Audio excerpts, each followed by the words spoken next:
Hello students. आज हम देखेंगे कि कैसे ग्राफ ड्रा करते हैं इन्वर्स ट्रिग्नोमेट्रिक फंक्शन का। सबसे पहले आपको पता होना चाहिए कि किसी भी फंक्शन का अगर आपके पास ग्राफ ड्रा करना है, मानो ये कोई आपके पास एक्स एक्सीस है, ये वाई एक्सीस है, ग्राफ आपने ड्रा किए हैं। तो ग्राफ ड्रा करने से पहले से फॉर एग्जांपल मैं एक लाइन लेता हूँ y equal to x passing through the origin. ये y equal to x line है, ये कहाँ से पास कर रही है? ओरिजिन से। मानो ये कोई फंक्शन है, ये कोई फंक्शन है जिसका ये कोई ग्राफ है, ये एफ एक्स फंक्शन है। अब ये जो y इक्वल टू एक्स है जो ओरिजिन से पास है, इसे आप मिरर मानोगे। क्या मानोगे? मिरर।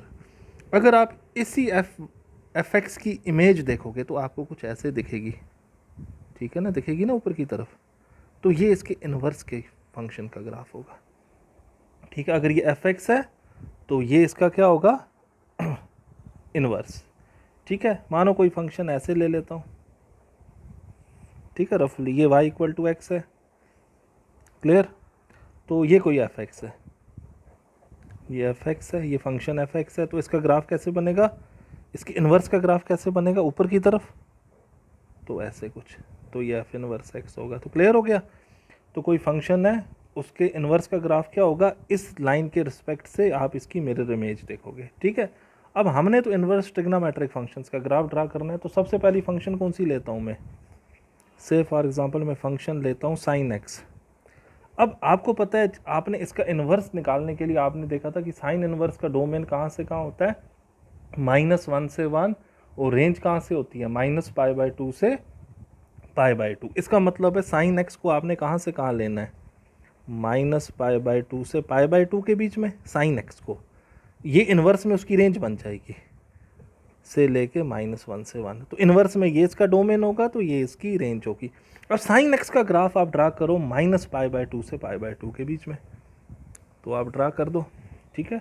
तो कोई ग्राफ जो साइन एक्स का बनेगा कहाँ से कहाँ? -π/2 से π/2 के बीच में। तो कुछ ऐसे ग्राफ बनेगा, साइन 0 0 होता है, साइन 90 आपका 1 होता है। तो ये कुछ ऐसे, ये किसका ग्राफ है? आपका साइन एक्स का। ये पॉइंट कितना है?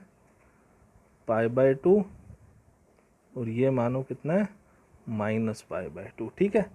ये आपने ड्रा किया। अब मानो ये y इक्वल टू एक्स है, कौन सी लाइन?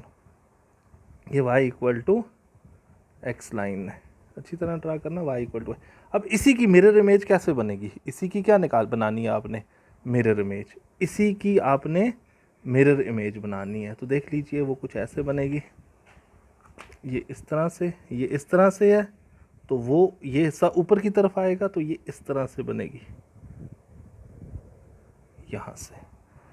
तो ये पॉइंट कितना बन जाएगा इन्वर्स में? ये साइन इन्वर्स एक्स का ग्राफ होगा। तो ये पॉइंट कितना हो जाएगा? π/2। ये पॉइंट कितना हो जाएगा? -π/2। ये वैल्यू कितनी होगी? 1। और ये कितनी हो जाएगी? -1। तो ये आपका साइन इन्वर्स एक्स का ग्राफ बन गया। क्लियर है? साइन एक्स का ग्राफ आपने उसके डोमेन में बनाना है, जिसमें उसकी रेंज में बनाना है जो इन्वर्स की रेंज है। -π/2 से π/2 आप साइन एक्स का ग्राफ दोगे, ये एक y equal to x line draw करोगे, ये y equal to x line है, उसी की मिरर इमेज आप देखोगे, वो इन्वर्स में बन जाएगी। जैसे दूसरी फंक्शन में कौन सी लेता हूँ? कॉस एक्स, ठीक है। तो कॉस कहाँ से कहाँ होता है? कॉस इन्वर्स की रेंज कहाँ से कहाँ होती है? 0 से π, और डोमेन -1 से 1। तो 0 से π से लेके -1 to 1। इससे पहले मैं साइन एक्स का बताऊं, देखो जो साइन इनवर्स एक्स का ग्राफ बना वो तो पता चल गया आपको, mirror image of sine x from -π/2 to π/2। अब साइन एक्स की जो ग्राफ है साइन इनवर्स का, उसका डोमेन कहाँ से कहाँ है? -1 से 1 इनवर्स में। अब इसमें देखो तो इसका ग्राफ ब्रेक नहीं हो रहा है। क्या नहीं हो रहा है? ब्रेक नहीं हो रहा है।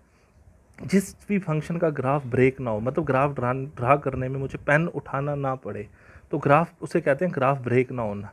जहाँ ग्राफ ब्रेक नहीं होती है वो फंक्शन कंटिन्यूस होती है। आगे जाके हम कंटिन्यूटी में पढ़ेंगे। तो साइन इनवर्स एक्स क्या है? Continuous function.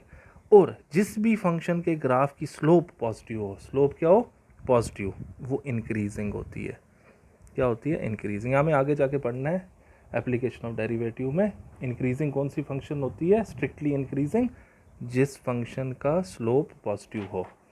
जो इंक्रीजिंग ये दिख भी रही है इंक्रीजिंग फंक्शन है, तो साइन इनवर्स एक्स कंटिन्यूस भी है और इंक्रीजिंग नहीं है। मैंने अभी बाद में डिस्कस करेंगे कंटिन्यूस क्या है, इंक्रीजिंग फंक्शन क्या है, वो जब हम कंटिन्यूटी पढ़ेंगे तो कंटिन्यूस फंक्शन के बारे में पता चल जाएगा, और जब AOD पढ़ेंगे तो इंक्रीजिंग डिक्रीजिंग के बारे में पता चल जाएगा। अब cos x की बात करें, कहाँ से कहाँ ये ट्रा करना है, -1 से 0 से पाई के बीच में।